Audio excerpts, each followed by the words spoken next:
출애굽기 40장 34절로 38절까지의 말씀을 저와 여러분이 번갈아가며 교독하겠습니다. 제가 먼저 읽겠습니다.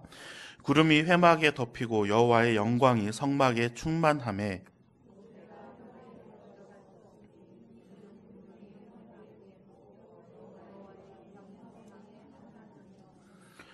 구름이 성막 위에서 떠오를 때에는 이스라엘 자손이 그 모든 행진하는 길에 앞으로 나아갔고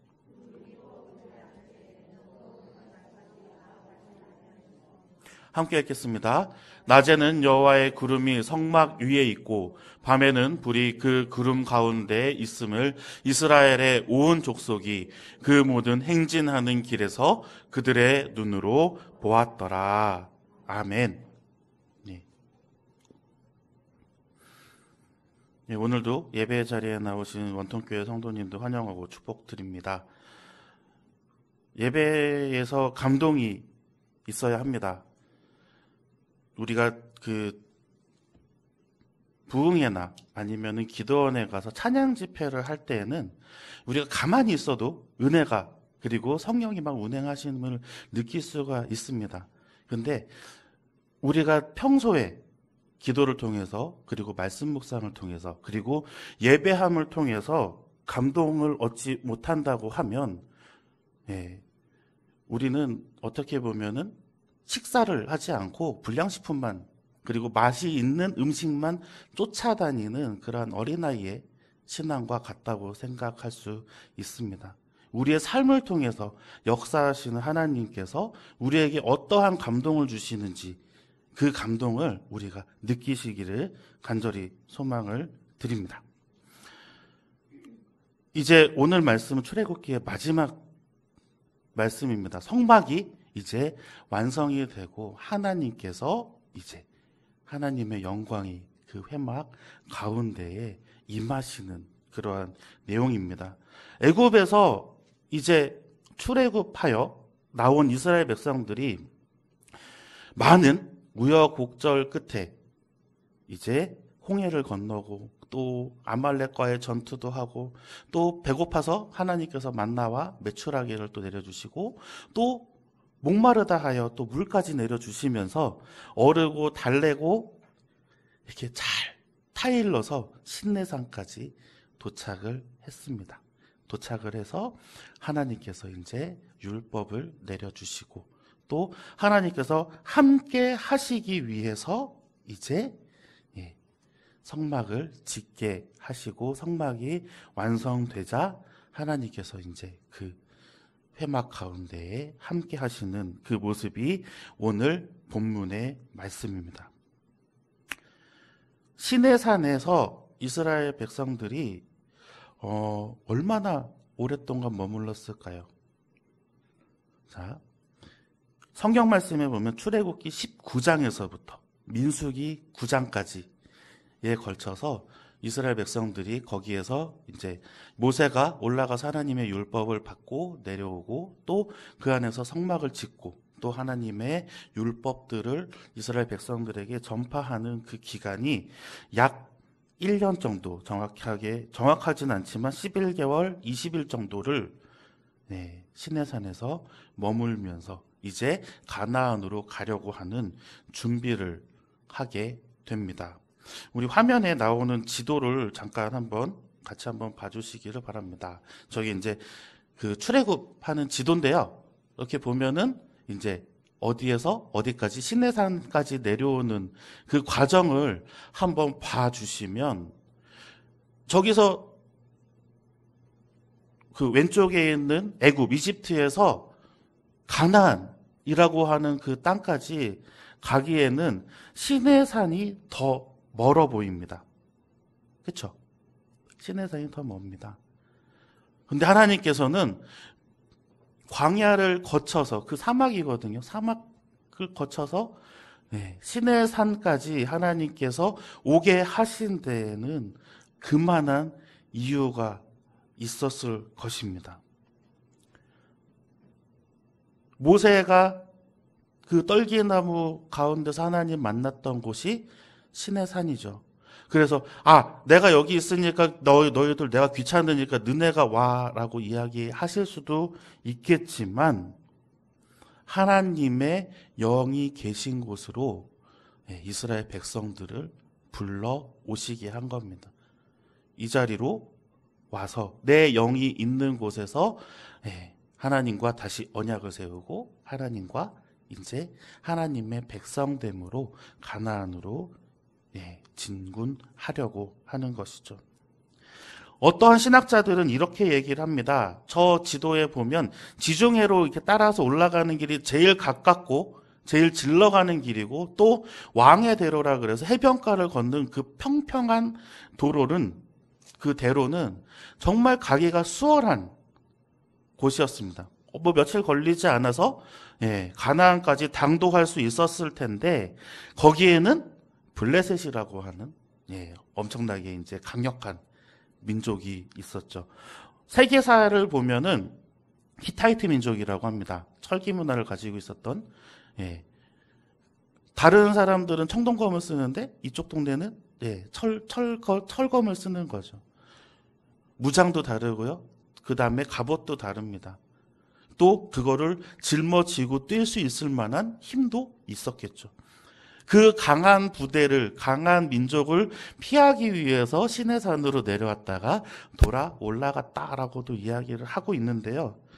그거는 말도 안 되는 소리 같아요. 하나님께서는 이 이스라엘 민족들이 가나안으로 진군하기 위해서, 가나안으로 가기 위해서 거치는 모든 족속들을 에돔이 어디죠? 에서의 자손들이거든요. 에돔을 제외한 나머지 민족들은 다 전투로 이기고 물리치고 올라가십니다. 한 번도 진 적이 없으세요. 하지만 에돔은 형님 나라이기 때문에 양해를 구하죠. 저희가 지나가도 되겠습니까? 라고 물어볼 때 왕이 안 된다. 그랬으면은 아마 다른 데 같았으면은 물리치고 짓밟고 싸워서 전쟁으로 이기고 그 길을 뚫고 나갔을 텐데 에돔만은 그 길을 피해서 돌아가는 모습을 볼 수 있습니다. 그렇게 강력했던 이스라엘 민족인데 블레셋이라고 물리치지 못하셨을까요? 그거는 시내산으로 돌아가는 그 이유가 되지 않을 것 같습니다. 그래서 오늘은 하나님께서 이렇게 임재하실 때 시내산으로 오시게 하신 목적이 무엇인가 우리가 한번 그것을 같이 이야기해 보려고 합니다. 하나님께서 왜 이들을 시내산으로 부르셨을까? 그 시내산을 부른 첫 번째 이유는 부르심. 하나님께서 부르심. 그냥 일로 오거라라고 하는 그런 부르심이 아니라 하나님의 콜링이죠. 우리를 부르신 것처럼 소명을 갖게 하시는 그러한 부르심입니다. 하나님께서는 지금까지 그 신내산 그리고 성막이 완성되고 하나님의 영이 함께 하시기 이전까지는 필요할 때에 그들 앞에 나타나시고 보이시고 그들을 부르셨습니다. 창세기 12장 1절의 말씀을 우리 한번 같이 읽어보겠습니다. 여호와께서 아브라함에게 이르시되 너는 너의 고향과 친척과 아버지의 집을 떠나 내가 내게 보여줄 땅으로 가라. 아멘. 이때도 하나님께서는 필요하실 때에 아브라함에게 나타나시면서 말씀을 하십니다. 또 창세기 28장 13절에서 15절까지의 말씀을 우리 한번 또 읽어보겠습니다. 또 본즉 여호와께서 그 위에 서서 이르시되 나는 여호와니 너의 조부 아브라함의 하나님이요 이삭의 하나님이라. 내가 누워 있는 땅을 내가 너와 내 자손에게 주리니 내 자손의 땅이 티끌같이 되어 내가 서쪽과 동쪽과 북쪽과 쪽으로 퍼져나갈지며 땅의 모든 족속이 너와 내 자손으로 말미암아 복을 받으리라. 내가 너와 함께 있어 내가 어디로 가든지 너를 지키며 너를 이끌어 이 땅으로 돌아오게 할지라. 내가 내게 허락한 것을 다 이루기까지 너를 떠나지 아니하리라 하신지라. 아멘. 하나님께서는 이렇게 필요하실 때에 그들 앞에 나타나셨고 또 명령하셨고요. 또 필요하실 때에 그들을 부르셨습니다. 그리고 복을 주셨습니다. 필요하실 때에 나타나시고 필요하실 때에 부르셨던 하나님, 그 가시떨개 나무에서 모세를 불러서 내 이 발에서 이 땅에서 신을 벗으라 라고 이야기하셨을 때 하나님께서는 무엇이 필요하셨을까요? 언약을 지키실 백성들이 필요하셨던 겁니다. 그 백성들을 이리로 부르셨던 겁니다. 그 백성들이 과연 하나님의 백성으로 거듭나고 하나님의 나라의 백성됨으로 이제 거기서 계약을 맺고 이제 순종하게 하는 것을 보고자 하셨던 거죠. 이런 걸 한번 생각해 봤습니다. 그 중학생들, 이제 사춘기 정도의 연령이 되면 막 내가 막 하고 싶어 합니다. 이제 모든 거를 이제 나 혼자서 하고 싶어 해요. 빨리 어른이 되고 싶은 그러한 느낌 때문에 부모님이나 어른들의 이 조언이나 그리고 이런 좀 충고 같은 거는 전혀 들으려 하지 않죠. 그래서 이제 혼자 뭐 어디 가고 싶다든가 여행을 간다든가 아니면 이제 혼자서 무언가를 좀 하려고 하는 막 이런 것들이 강해요. 그런데 이게 갑자기 이번에는 엄마 아빠 같이 갈 거야 라고 이야기할 때 갑자기 얼굴이 이렇게 막 썩어가는 표정을 볼 수가 있습니다. 왜 같이 가? 나 혼자 할 수 있는데 왜 같이 하려고 그래? 왜 엄마는 왜 나를 왜 가만 내비두지 않아? 이렇게 막 하면서 엄마를 막 공격하죠. 엄마 아빠들을. 하나님께서 함께 하셨다라고 얘기할 때 과연 우리는 성경책 밖에서 보고 있는 사람들이기 때문에 좋겠구나라고 생각할 수 있죠. 마냥 좋겠구나라고 생각할 수 있죠. 하지만 하나님께서 함께 하실 때에는 하나님께서 그들을 인도하시고 그들에게 길을 보여주시는 것 외에도 또 다른 일들도 생기는 것을 우리가 볼 수 있습니다. 두 번째로 하나님께서 이제 언약을 이야기하시기 위해서 그들을 부르셨는데요. 창세기 17장 7절에서 8절까지의 말씀을 우리 한번 같이 읽어보겠습니다. 내가 내 언약을 나와 너 및 내 대대 후손 사이에 세워서 영원한 언약을 삼고 너와 내 후손의 하나님이 되리라. 내가 너와 내 후손에게 내가 거류하는 이 땅, 곧 가나안 온 땅을 주어 영원한 기업이 되게 하고 나는 그들의 하나님이 되리라. 아멘. 하나님께서는 아브라함 그리고 이삭, 야곱에게 동일한 언약을 내려주셨습니다. 그것이 무엇이냐면 큰 민족이라는 것입니다. 그리고 땅을 주겠다라고 이야기하십니다. 땅이라는 개념은 지금의 이제 우리의 있는 땅과는 조금 다른 개념이죠. 땅이라고 하는 개념. 이스라엘 민족은 유목을 했던 민족들이에요. 유목민들입니다. 가축들을 풀어서 키우면서 풀이 나 있는 곳으로 이제 그들을 먹이고 그들이 또 풀이 떨어지면 또 다른 곳으로 이제 이동을 했던 민족입니다. 그렇다면 계속 정착하는 곳이 없이 여러 군데를 이제 돌아다녀야 되는 그런 상황이죠.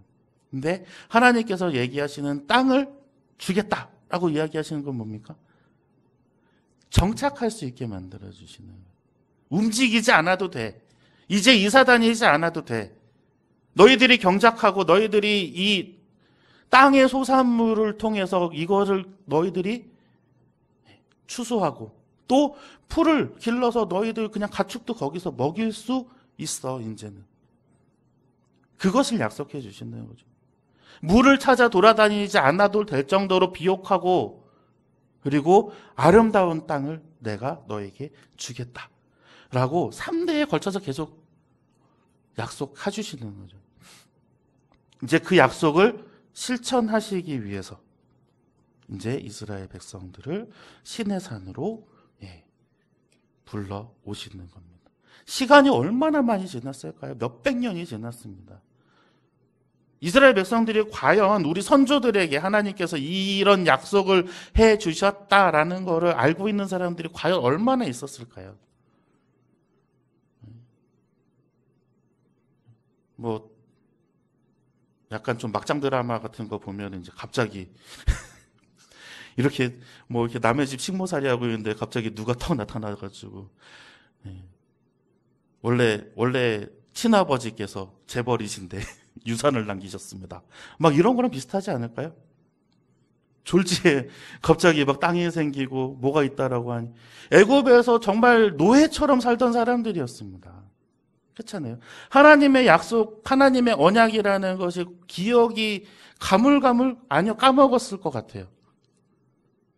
삶이 너무 힘들어서 엄마들이 선조들이 뭐 이거를 뭐 계약서를 썼거나 아니면은 뭐 글로 뭐를 남겼을 수가 없잖아요. 그때 시대에는 구전으로 남겼을 텐데 구전으로 남긴 것들도 그렇게 중요하게 여겼을까요? 먹고 사는 문제가 급했는데.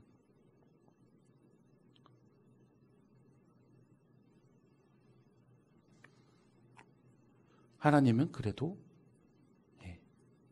그 언약을 잊지 않으시고 이 이스라엘 백성들을 애굽에서 구해내시고 시내산으로 돌아오게 하셔서 이제 이스라엘 백성들과 계약을 하려고 하시는 겁니다. 아까 말씀드렸죠. 이게 마냥 좋을 것인가? 하나님과 백성됨을 계약하는 것이 정말 좋은 것인가? 출애굽기를 잘 읽어보시면요. 시내산으로 오기 전까지 이스라엘이 어떤 투정과 불평과 불만을 해도 하나님께서는 그들을 치지 않으셨습니다.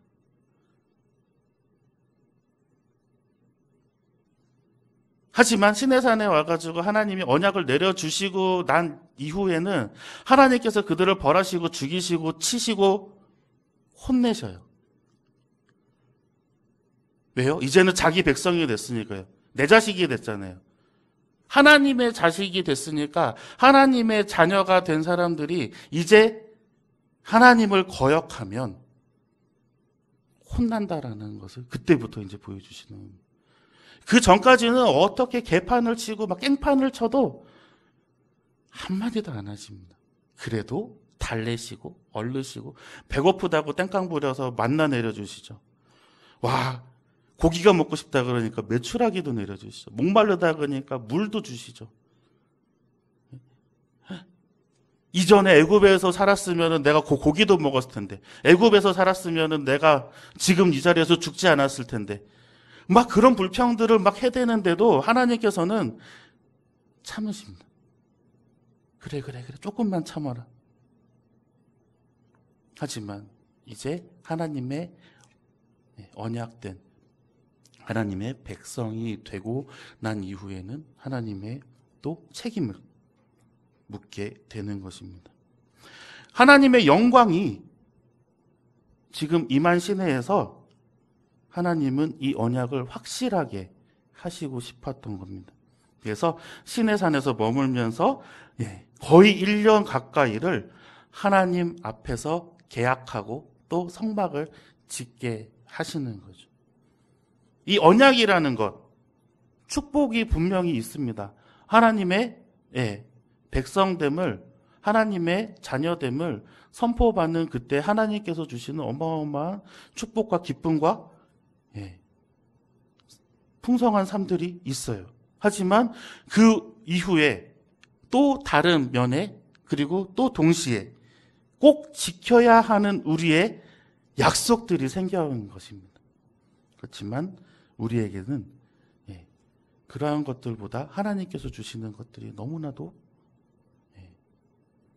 온전하고 너무나도 기쁘고 너무나도 어마어마한 것이기에 우리는 그 언약을 지키겠다고 하나님께 고백하고 약속했던 것이죠. 이스라엘 백성들에게도 마찬가지입니다. 하나님께서 계속 당근만 주셨어요. 계속 당근만 주시고 이 백성들이 하나님의 백성됨으로 인치심을 받기 전까지. 하지만 이제 언약을 통해서 정말 하나님의 백성들이 되는 것을 기다리신 거죠. 또 하나님께서 시내산에서 이스라엘 백성들에게 보여주시고자 했던 것 세 번째는 하나님의 임재, 함께 하심을 보여주시고 싶으셨습니다. 제가 이전에 설교 때 한번 그런 말 한 적이 있죠. 하나님의 임마누엘 사건 해가지고 첫 번째 이 사건, 하나님, 성부 하나님의 임마누엘 사건, 그 다음에 성자 하나님의 임마누엘 사건, 그리고 성령 하나님의 임마누엘 사건. 성부 하나님이 드디어 하나님의 영광된 모습으로 이스라엘 백성 안에 거하시는 것을 하나님이 직접 보여주시고자 하셨습니다. 하나님의 영이 함께 하시기 위해서 하나님이 꼭 필요했던 것이 있었습니다. 그것이 무엇일까요? 성막이죠. 그래서 성막 안에 하나님이 함께 하시기 위해서 필요한 조건들을 하나하나 모세에게 일러주시고 그것들을 갖춰지게 하셨습니다. 출애굽기 40장 우리 본문의 말씀 앞전에 있는 말씀들을 이렇게 보면 여호와께서 모세에게 명령하신 대로 되니라 라는 말씀이 반복해서 기술되고 있습니다. 몇 번인가 세어봤더니 비슷한 것까지 8번이 반복이 됩니다. 여호와께서 모세에게 명령하신 대로 되니라. 하나님께서 모세에게 말씀하신 그대로 하나 안 틀리고 치수 하나 틀리지 아니하고 재료 하나 바뀌지 아니하고 그 규격 그리고 그 무게 어떠한 것도 틀리지 아니하고 그대로 완성이 되었다라는 것을 말씀하고 있습니다.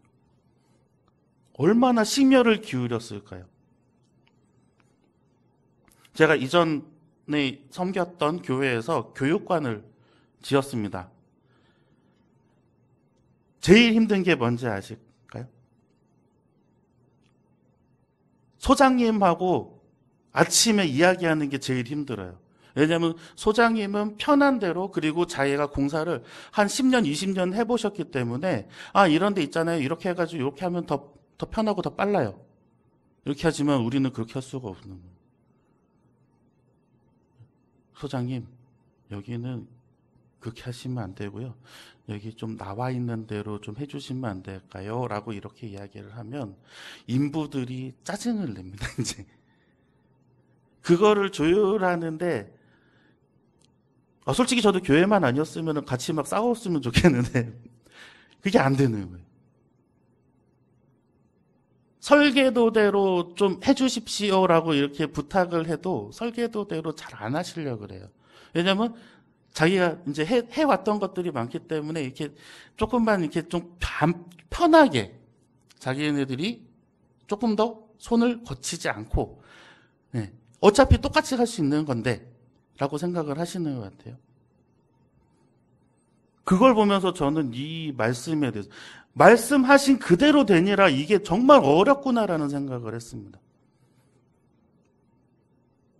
도면이 있었겠습니까? 무엇이 있었겠습니까? 하나님께서 그냥 말씀으로 불러주셨습니다. 불러주신 그대로 되니라라고 이야기한 것이 얼마나 놀라운 일인지. 녹음을 했겠습니까? 누가 받아 적었겠습니까? 못 받아 적어요. 그거를 그대로 기억하고 하나님께서 말씀하신 대로 어마어마한 재료들과 어마어마한 양의 자재들이 투입되고 그리고 어마어마한 규모의 공사임에도 불구하고 하나님께서 말씀하신 그대로 된 것이죠. 모세가 얼마나 심혈을 기울였는지를 알 수 있는 대목입니다. 이 성막이 완성이 되자 이제 하나님의 영이 임하시게 됩니다. 오늘 말씀 34절을 우리 한번 같이 읽어보겠습니다. 구름이 회막에 덮이고 여호와의 영광이 성막에 충만하매. 아멘.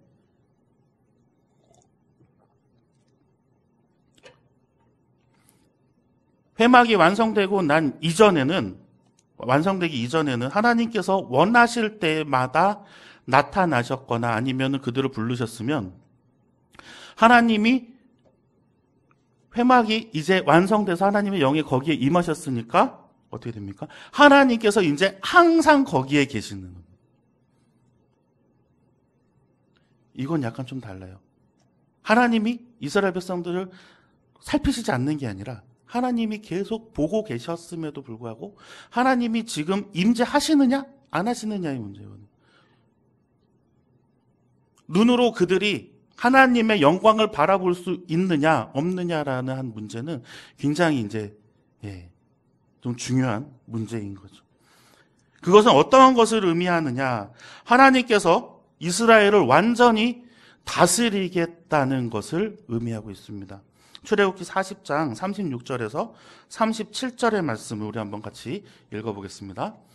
구름이 성막 위에서 떠오를 때는 이스라엘 자손이 그 모든 행진하는 길에 앞으로 나아갔고, 구름이 떠오르지 않을 때에는 떠오르는 날까지 나아가지 아니하였으며. 아멘. 이제 하나님이 이스라엘 백성들을 지휘하시는 겁니다. 구름이 떠오름과 떠오르지 않음을 통해서 그들이 진행하거나 진군하거나 진군하지 않거나, 또 하나님께서 어디로 가야 할지, 그리고 또 어떻게 가야 할지 말아야 할지, 그런 것들을 이제 하나님께서 정하시고 그들을 손수 지휘하고 계십니다. 이스라엘에 대한 하나님의 주권을 의미합니다. 또한 이스라엘의 주인이 누구신지 이제 알려주고 있는 대목이죠.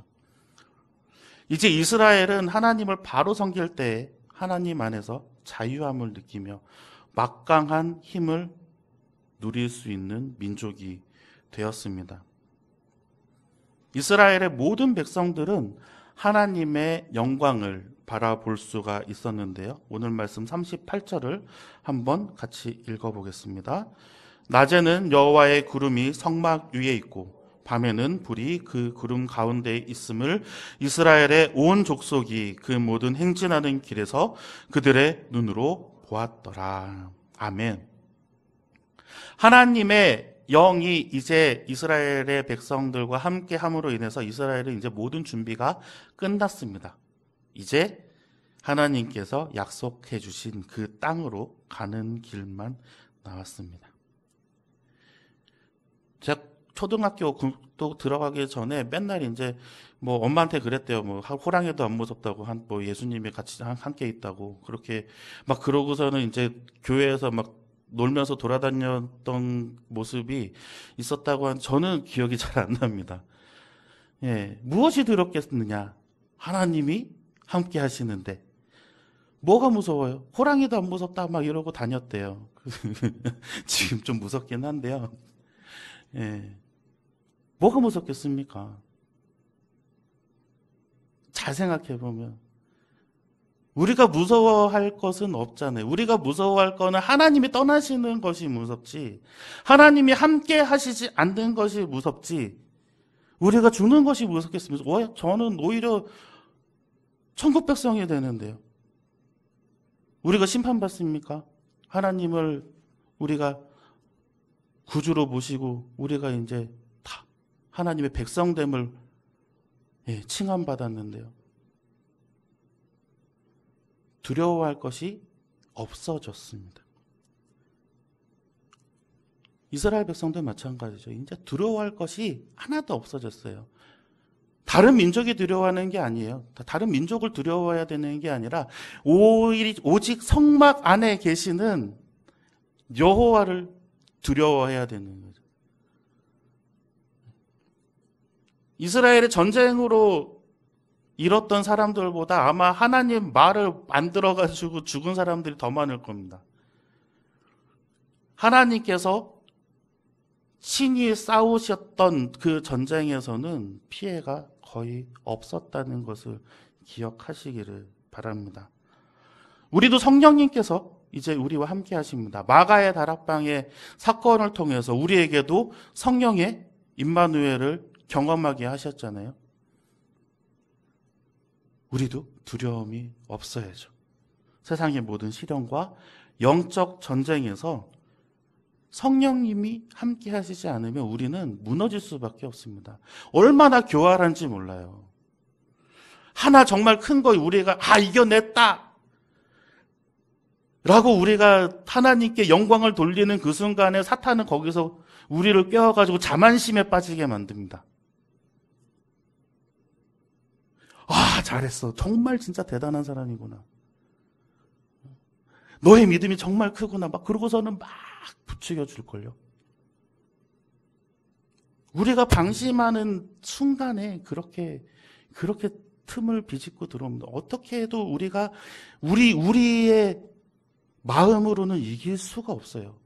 하지만 오늘 이스라엘 성막에 함께했던 하나님의 영이 함께했던 것처럼 우리의 마음속에도 성령님께서 함께 하시면 능히 이기고도 남음을 믿으시기를 바랍니다. 성령님이 함께 하심을 믿고 그리고 우리가 고백할 때 아마 우리의 삶도 천국으로 하나님의 나라로 가는 여정 중에서 생기는 모든 환난과 시련과 고난 그리고 어려움을 극복해 나갈 수 있을 것입니다. 하나님께서 부르셨습니다. 이스라엘 백성도 부르시고요. 우리도 부르셨습니다. 또 하나님께서 약속해 주셨습니다. 이스라엘 백성들에게도 약속해 주셨고 우리에게도 약속해 주셨습니다. 또 하나님께서 함께 하시고 계십니다. 출애굽 때 시내산에서 이스라엘 백성에게도 그러셨고 지금 이 자리에 우리에게도 함께 하시고 계십니다. 그 삶이 얼마나 복되고 기쁜 삶인지 우리가 믿음으로 고백하시면서 그 삶을 통해서 항상 승리하시는 원통교회 성도님들 되시기를 간절히 소망합니다.